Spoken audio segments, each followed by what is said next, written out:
तो आइए बिना किसी देरी के साथ नई कहानी शुरू करते हैं, जो है शर्लक होम्स की the adventure of the sign of four. नए सुनने वाले चैनल सब्सक्राइब कर लीजिए और पुराने सुनने वाले वीडियो को लाइक ज़रूर कीजिएगा और अपनी राय कमेंट कीजिए। खजाना खोज लिया गया है। मैंने तुरंत मिस मार्स्टन से संपर्क किया और बस यही बाकी है कि हम सब नॉरवुड जाकर अपने हिस्से की मांग करें। मैंने अपने ख्याल ब्रदर बार्थोलोमियो को बताए थे, इसलिए वो हमारी उम्मीद कर रहा होगा, भले ही खुशी से नहीं। मिस्टर थेडियस शल्टो रुका और अपनी आलीशान आराम कुर्सी पर बैठा रहा। हम सब चुप थे। इस रहस्यमय मामले में जो नया मोड़ आ गया था, उसके बारे में सोच रहे थे। अपने पैरों पर खड़ा होने वाला पहला शख्स होम्स था। शुरू से आखिर तक आपने ठीक किया है सर, उसने कहा। ये पॉसिबल है कि हम आपको वो जानकारी दे सकें जो आपको नहीं मालूम, पर जैसे मिस मार्स्टन ने अभी कहा है, अब देर हो रही है और हम बिना वक्त गंवाए इस मामले को ख़त्म कर दें। हमारे नए जानकार ने धीरे धीरे हुक्के का पाइप तय किया और पर्दे के पीछे से एक लंबा कोट निकाला। उसने पूरे बटन बंद किए, हालांकि रात काफ़ी गर्म थी, और फिर खरगोश की खाल की टोपी पहनी, जिसमें लटकने वाले झालर जो कानों को भी ढक रहे थे, जिससे उसके चेहरे के अलावा उसके शरीर का बाकी हिस्सा नज़र नहीं आ रहा था। मेरी तबीयत कुछ नाजुक है, गलियारे में आगे आगे रास्ता दिखाते चलते हुए वो बोला। मैं पेशेंट हूँ।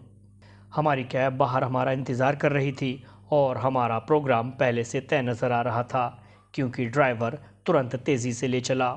थेडियस शॉल्टर लगातार बोले जा रहा था, इतनी तेज़ आवाज़ में जो पहियों की खड़खड़ से ऊपर उठकर सुनाई पड़ रही थी।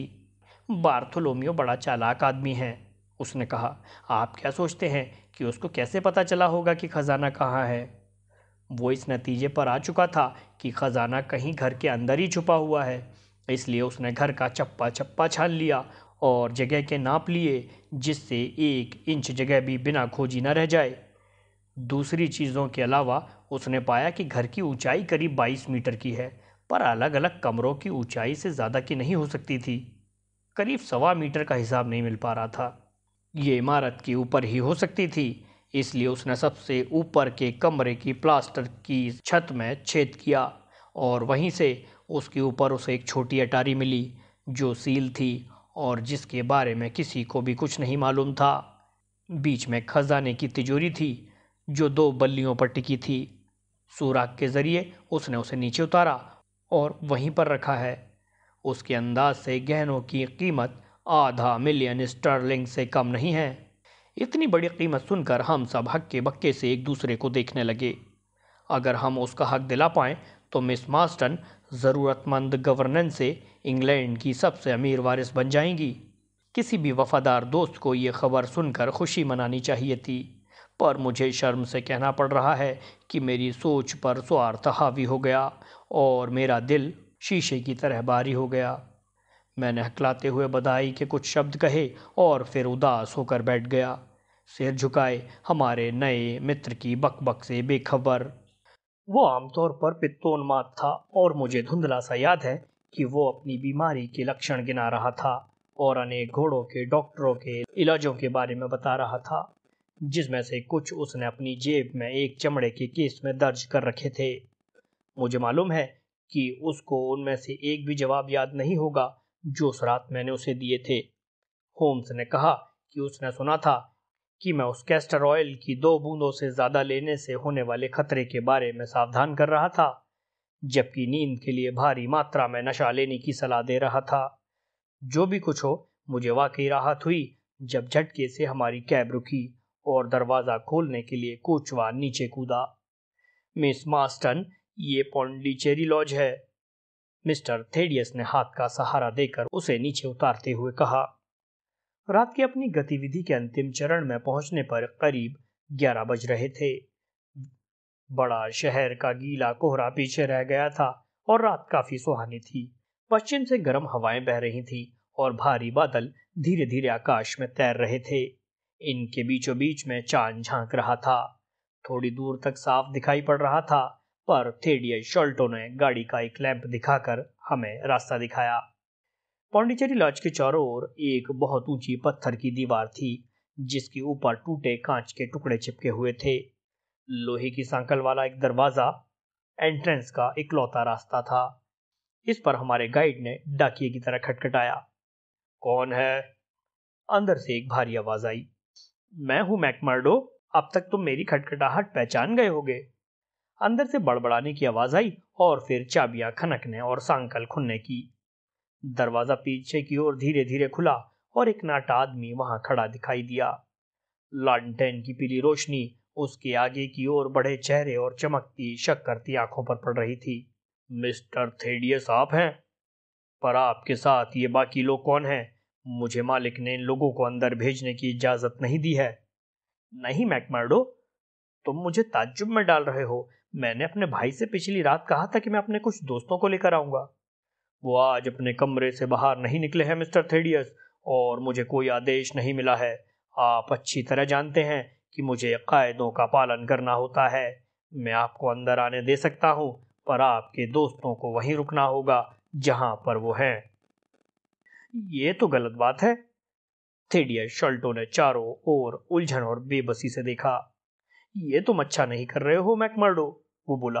अगर मैं इनकी जिम्मेदारी ले रहा हूं तो तुम्हारे लिए काफी होना चाहिए। यहाँ ये नौजवान महिला भी है। इस रात के वक्त वो ऐसे सड़क पर खड़ी नहीं रह सकती। सॉरी मिस्टर थेडियस, गार्ड ने बगैर थके हुए कहा। ये लोग आपके दोस्त होंगे, पर हो सकता है कि मालिक के ना हो। वो मुझे अपनी ड्यूटी करने के लिए अच्छी तनख्वाह देते हैं और मैं अपनी ड्यूटी करूंगा। मैं आपके किसी दोस्त को नहीं जानता। बिल्कुल जानते हो मैकमर्डो, शर्लक होम्स ने दोस्ताना अंदाज में कहा। मैं नहीं सोचता कि तुम भूले होगे। क्या तुमको उस नौसिखिए की याद नहीं है जिसने तुम्हारे साथ 4 साल पहले एक रात एलिसन की धर्मशाला में 3 राउंड लड़ाई की थी? वो वाला मिस्टर शर्लक होम्स? वो गुर्रा उठा। अरे, मैंने तुम्हें कैसे नहीं पहचाना? अगर वहां इस तरह चुपचाप खड़े रहने की बजाय तुम आगे बढ़कर मेरे जबड़े के नीचे घूंसा मारते, मैं तुमको बगैर सवाल किए पहचान लेता। आह, तुम वो हो जिसने अपना टैलेंट बेकार कर दिया। तुम चाहते तो काफी ऊंचा उठ सकते थे। देखो वॉटसन, अगर सब तरफ से अगर नाकामयाब हो जाता हूं तो भी मेरे पास एक नौकरी तो रहेगी ही, होम्स ने हंसते हुए कहा। हमारा दोस्त अब हमें बाहर ठंड में नहीं खड़ा रखेगा, मुझे मालूम है। अंदर आइए सर, अंदर आइए। आप और आपके दोस्त भी, उसने जवाब दिया। सॉरी मिस्टर थेडियस, पर उनका हुक्म बहुत सख्त है। आपके दोस्तों के बारे में तसल्ली करनी जरूरी थी, इसके पहले कि उनको अंदर आने देता। अंदर एक पथरीली पगडंडी खुली जगह से होती हुई एक बड़े से घर पर जाकर खत्म हो गई, जो चौकोर और नीरस थी। चारों तरफ से अंधेरों से घिरा हुआ बस एक कोने में चांदनी छिटक रही थी और एक खिड़की पर चमक रही थी। इमारत का बड़ा आकार, उसकी उदासी और मौत का सन्नाटा दिल में सनसनी पैदा कर रहा था। थेडियस शॉल्टो भी थोड़ा परेशान नजर आया। उसके हाथ में लालटेन कपकपा रही थी और खड़खड़ा रही थी। मैं ये नहीं समझ पा रहा, उसने कहा। कहीं पर कोई गलती हुई है। मैंने बार्थोलोमियो को साफ तौर पर बताया था कि हम आएंगे, और फिर भी उसकी खिड़की पर कोई रोशनी नहीं है। मुझे समझ में नहीं आ रहा है कि इसका मतलब क्या निकालूं। क्या वो हमेशा अपने घर की इतनी कड़ी निगरानी रखता है? होम्स ने पूछा। हाँ, उसने मेरे पिता के रिवाज को जारी रखा है। आप जानते हैं कि वो उनका सबसे लाडला था, और मैं कभी कभी सोचता हूँ कि मेरे पिता ने जितना मुझे बताया था उससे ज्यादा इसको बताया होगा। बार्थोलोमियो की खिड़की ऊपर वाली है, जहाँ चांदनी टकरा रही है। वो काफी तेज है, पर मुझे लग रहा है कि अंदर रोशनी नहीं है। बिल्कुल नहीं, होम्स ने कहा, पर दरवाजे के पास उसकी छोटी सी खिड़की में मुझे रोशनी की झलक दिखाई दे रही है। आह, वो तो हाउस कीपर का कमरा है। वहीं पर बूढ़ी मिसेस बर्नस्टोन बैठा करती हैं। वो हमको इसके बारे में सब कुछ बता देगी, पर शायद तुम लोगों को 1 या 2 मिनट रुकना पड़ेगा, क्योंकि अगर हम सब एक साथ अंदर जाते हैं और उनको हमारे आने के बारे में खबर नहीं है तो बेचारी घबरा जाएंगी। पर वो क्या है? उसने लालटेन ऊपर उठाई और उसके हाथ तब तक हिलते रहे जब तक रोशनी के गोले हमारे चारों ओर टिमटिमा नहीं उठे। मिस मास्टन ने मेरी कलाई पकड़ ली और हम सब धड़कते दिल लिए कानों पर जोर देते खड़े रहे। बड़े अंधेरे से वीरान रात के बीच में बड़ी करुण और दुख भरी आवाजें आ रही थी। किसी डरी हुई औरत की तीखी टूटती कराहने की आवाज। ये मिसेस बर्नस्टोन है, शॉल्टो ने कहा। घर में वही एक महिला है। यहाँ रुकिए, मैं अभी आया। वो जल्दी से अंदर गया और अपने अजीब अंदाज में खटखटाया। हमने देखा एक लंबी बूढ़ी औरत उसको अंदर ले गई और उसको देखकर काफी खुशी जाहिर की। ओ मिस्टर थेडियस सर, मैं कितनी खुश हूँ कि आप आ गए। मैं कितनी खुश हूँ मिस्टर थेडियस सर। हमने उसको बार बार खुशी जाहिर करते सुना जब तक दरवाजा बंद नहीं हो गया और उसकी आवाज दब गई। हमारे गाइड ने लैंटर्न हमारे पास छोड़ दी थी। होम्स ने धीरे से उसको चारों ओर घुमाया और से घर की तरफ देखा और खुली जगहों में जगह जगह पड़े कूड़े के ढेरों को देखा। मिस मार्स्टन और मैं एक साथ खड़े रहे और उसके हाथ मेरे हाथों में थे। मोहब्बत बड़ी अद्भुत चीज होती है, क्योंकि वहां हम दोनों थे जिन्होंने आज से पहले एक दूसरे को देखा तक नहीं था, जिनके बीच मोहब्बत का एक भी शब्द या नजर नहीं गुजरी थी, और फिर भी संकट की इस घड़ी में हमारे हाथ अचानक ही एक दूसरे से मिल गए। तब से इस बात पर मैंने आश्चर्य किया, पर साथ ही ये स्वाभाविक लगा कि मैं उसका हाथ थामूं, और जैसा उसने मुझे कई बार बताया है, उसमें भी ये भावना आई कि सहारे और रक्षा के लिए मेरे पास आए।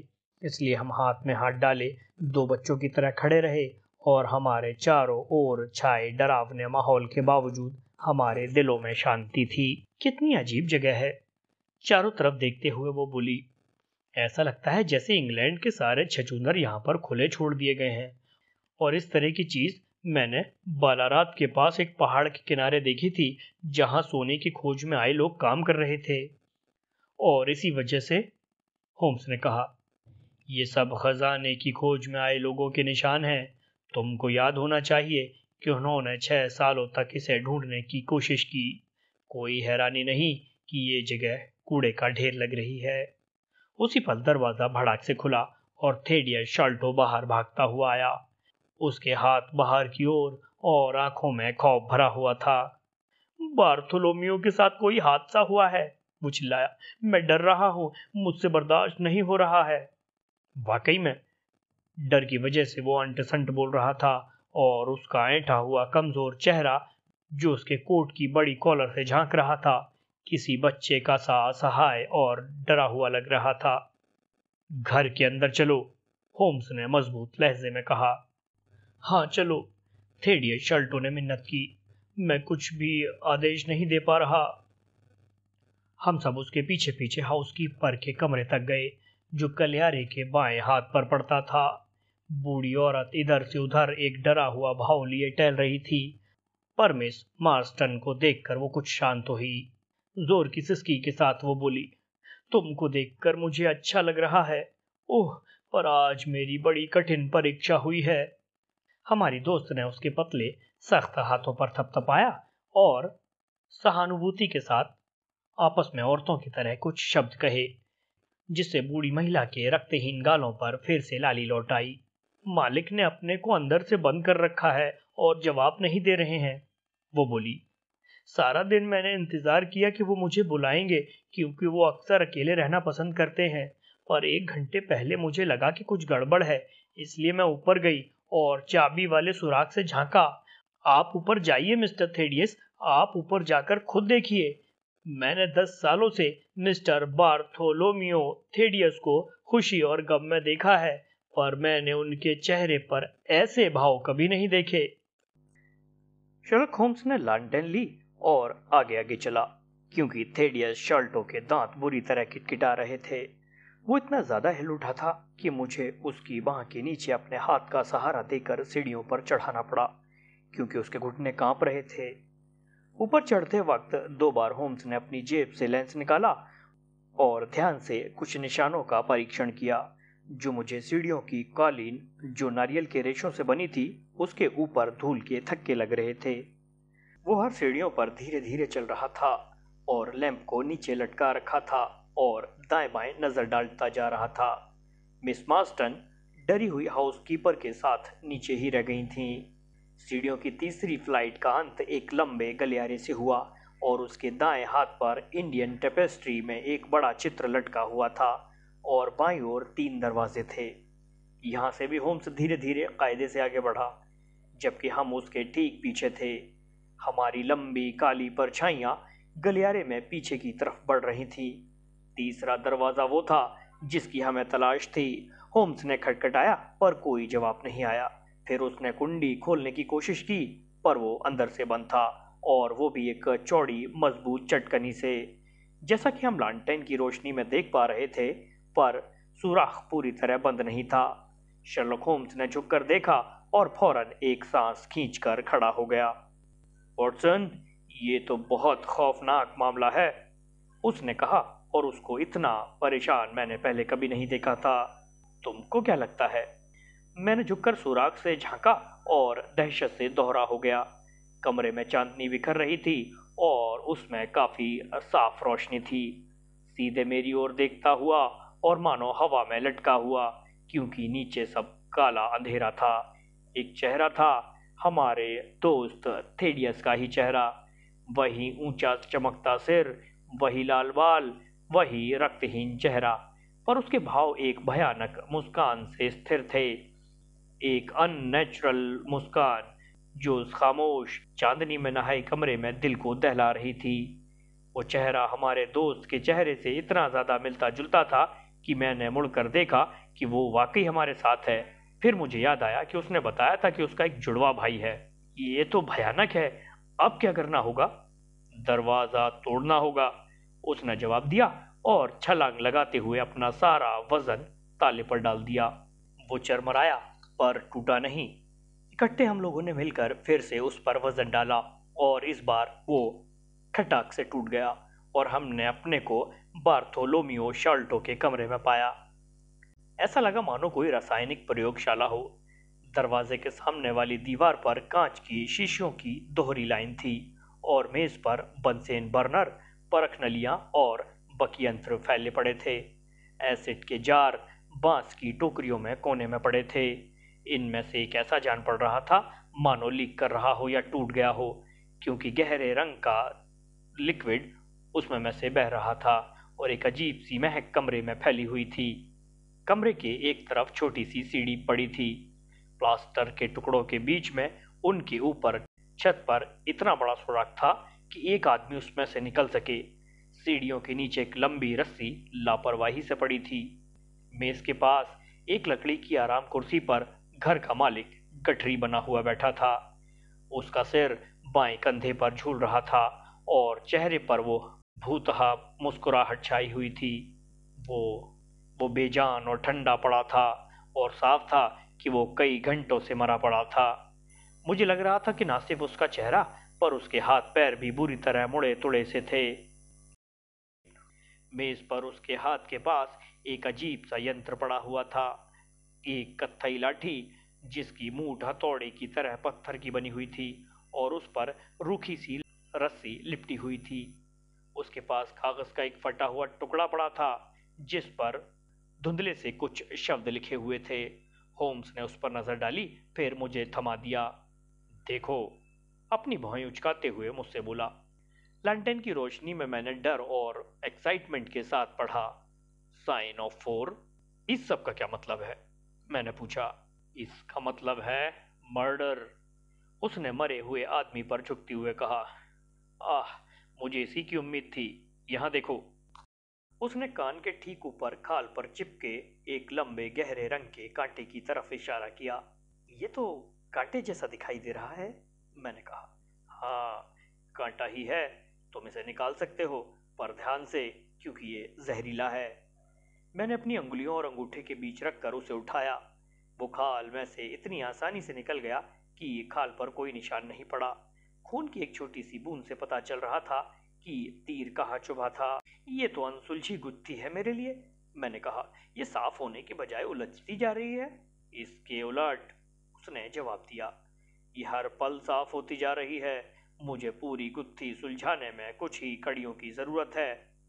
हम अपने दोस्तों की मौजूदगी बिल्कुल भूल गए थे। जब से हमने कमरे में एंटर किया था, वो भी दरवाजे पर खड़ा था, डर की मूर्ति बना, अपने हाथ मसोसता और मन ही मन विलाप करता हुआ, पर अचानक वो जोर से चिल्ला पड़ा। खजाना चला गया, वो बोला। उन्होंने खजाना उससे छीन लिया। वो रहा वो सुराख जिससे हमने उसे नीचे उतारा था। मैंने उसकी मदद की थी। उसे देखने वाला आखिरी आदमी मैं ही था। मैंने पिछली रात उसे यहीं छोड़ा था और जब मैं नीचे उतरा मैंने उसे दरवाजा बंद करते सुना था। ये किस वक्त की बात है? उस वक्त 10 बज रहे थे। अब वो मर गया और पुलिस बुलाई जाएगी और शक किया जाएगा कि इसमें मेरा हाथ था। हाँ, मुझे मालूम है कि ऐसा ही होगा, पर आप लोग तो ऐसा नहीं सोचते। आप लोगों को तो नहीं लगता कि खून मैंने किया है? क्या ये पॉसिबल है? अगर मैं हत्यारा होता तो मैं आपको यहाँ क्यों लाता? ओह, मैं जानता हूँ कि मैं पागल हो जाऊंगा। उसने हाथों को झटक दिया और पागलपन के से दौरे में पैर पटकने लगा।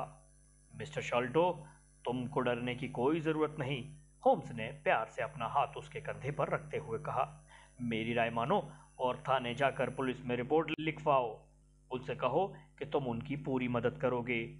हम यहाँ पर तुम्हारे आने का इंतजार करेंगे। छोटे आदमी ने अपने आधे होश में उसकी बात मानी और हमने अंधेरे में उसे लड़खड़ाते हुए जाते देखा। अब वॉटसन, होम्स ने हाथ मलते हुए कहा, हमारे पास अब आधा घंटा है। उसका पूरा फायदा उठाना होगा। जैसा कि मैं तुमको बता चुका हूँ, मेरा केस लगभग पूरा हो चुका है, पर हमें ज़रूरत से ज़्यादा कॉन्फिडेंट होने की ज़रूरत नहीं है।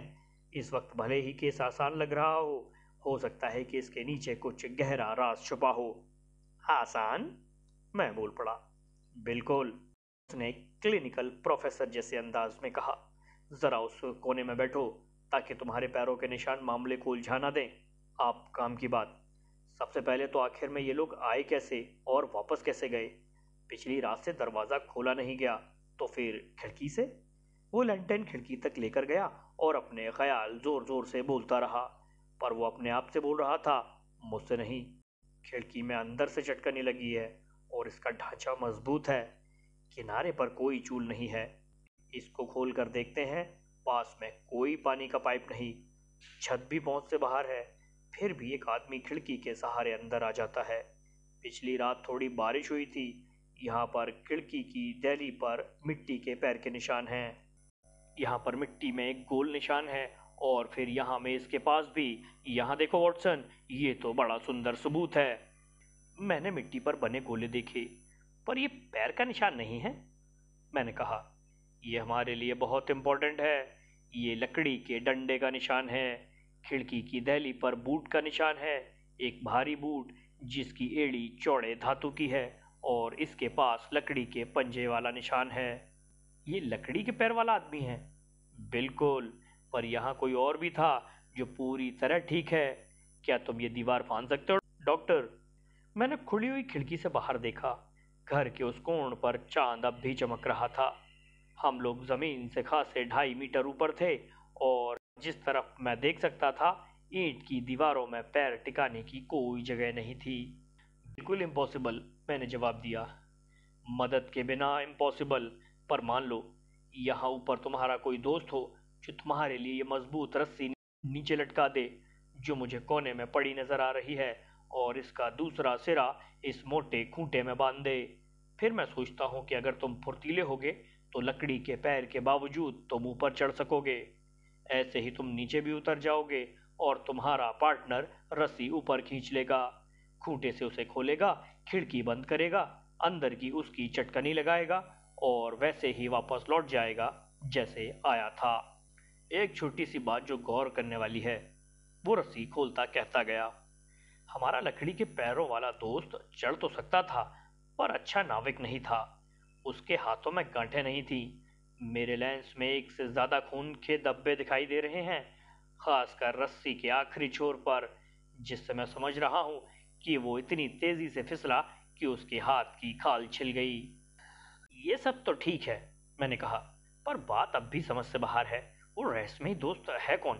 वो कमरे में कैसे आया? हाँ, वो पार्टनर, होम्स ने सोचते हुए दोहराया। इस पार्टनर की बात भी दिलचस्प है। उसके होने से मामला साधारण मामलों से ऊपर उठ जाता है।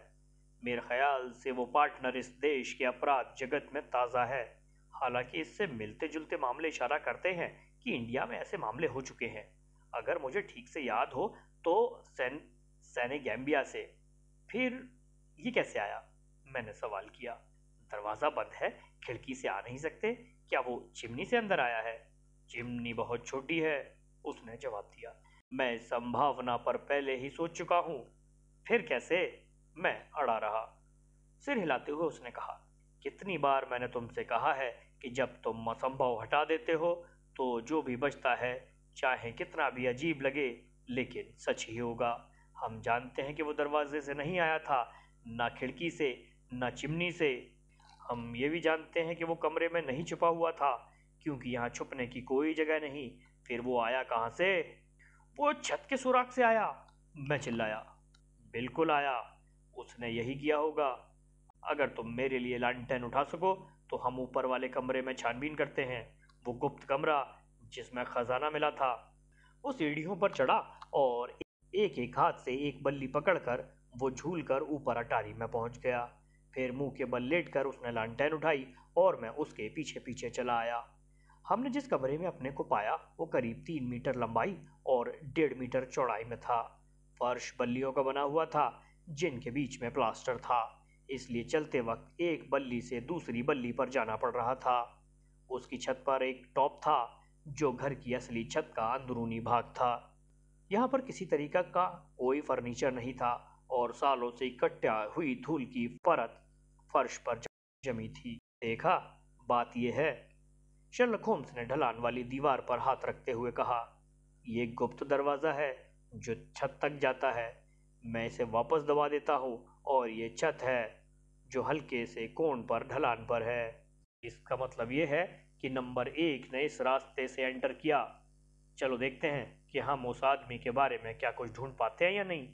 उसने लालटेन की रोशनी जमीन पर दिखाई और ऐसा करते वक्त उस रात दूसरी बार मैंने उसके चेहरे पर हैरानी के भाव देखे। जहां तक मेरा सवाल था, मैंने उसकी नजर का पीछा किया तो मेरी खाल कपड़ों के अंदर भी ठंडी पड़ गई। फर्श पर नंगे पैर के निशान भरे पड़े थे, साफ, बिल्कुल साफ, पर नाप से किसी आम आदमी से आधे। होम्स, होम्स, मैंने फुसफुसा कर कहा, यह काम किसी बच्चे ने किया है? वो पल भर के लिए परेशान हो गया। उस वक्त तो मैं भी हिल उठा था, उसने कहा, पर यह बात नेचुरल है। मेरी याददाश्त ने साथ नहीं दिया, नहीं तो पहले ही बता देता कि अब यहाँ पर जानने के लिए कुछ और नहीं बचा। चलो। तुम्हारी थ्योरी इन पैरों के निशानों के बारे में क्या है? मैंने एक्साइटमेंट में पूछा, जब हम फिर से नीचे वाले कमरे में पहुंचे। माय डियर वॉटसन, खुद भी सोचने की कोशिश करो, वो बोला। तुमको मेरे तरीके मालूम है, उनको लागू करो और नतीजे पर पहुंचो। मैं कुछ भी नहीं सोच पा रहा जो भी सभी तथ्यों का जवाब दे सके, मैंने कहा। तुमको जल्दी सब साफ हो जाएगा, उसने ऐसे ही कहा। मैं समझता हूँ कि अब यहाँ काम का कुछ और भी नहीं है, पर मैं देखता हूँ। उसने अपना लेंस निकाला और नापने का फीता और घुटनों के बल बैठकर कमरे की जांच करने लगा। नापता, तुलना करता, जांचता। उसकी लंबी लंबी नाक बल्लियों से कुछ दूरी पर थी और उसकी मोतियों जैसी आंखें चिड़ियों की आंखों की तरह चौकस थी। उसकी हरकत फुर्तीली और शांत थी, जैसे कि किसी भूख के पीछे दौड़ता शिकारी कुत्ता। मैं ये सोचने पर मजबूर हो गया कि अगर इसने अपना दिमाग अपराधी बनने में लगाया होता तो कितना भयंकर अपराधी हो सकता था।